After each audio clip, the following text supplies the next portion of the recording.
ನಾನು ಆ್ಯಕ್ಟಿಂಗ್ ಬಂದ ಮೇಲೂ ನಾನಿನ್ನು ಲಾ ಏನು ಬಿಡಲಿಲ್ಲ ಅಥವಾ ಲಾ ನಾನು ಬಿಡಲಿಲ್ಲ.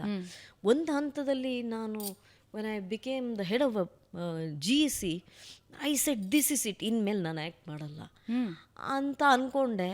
ಅದು ಹಾಗಾಗಲ್ವಲ್ಲ ಬದುಕು ಅಲ್ವಾ. ನನಗೆ ಜಯಲಲಿತಾ ಅವರ ಒಂದು ಮಾತು ನೆನಪಾಗುತ್ತೆ.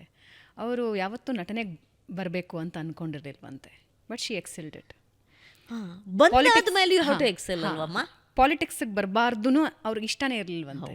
Once she entered she excelled it. ಹಾಗೆ ಸೊ ಹೋರಾಟ ಅಂತ ಬಂದಾಗ ನಮ್ಮಲ್ಲಿರೋ ಸರ್ವಸ್ವವನ್ನು ಅದಕ್ಕೆ ಅರ್ಪಿಸ್ಬಿಡೋದು. ಗೆಲ್ತೀವೋ ಸೋಲ್ತೀವೋ ಆಮೇಲೆ ನೋಡ್ಕೊಳ್ಳೋಣ, ಬಟ್ ಪ್ರಯತ್ನ ಇರಬೇಕಲ್ಲ. ಯಾವುದೇ ಆಗಿರಲಿ, ಅಡುಗೆ ಮಾಡೋದ್ರಿಂದ ಹಿಡ್ಕೊಂಡು ಅಲ್ವಾ, ಎಲ್ಲದರಲ್ಲೂ give your full and then life will.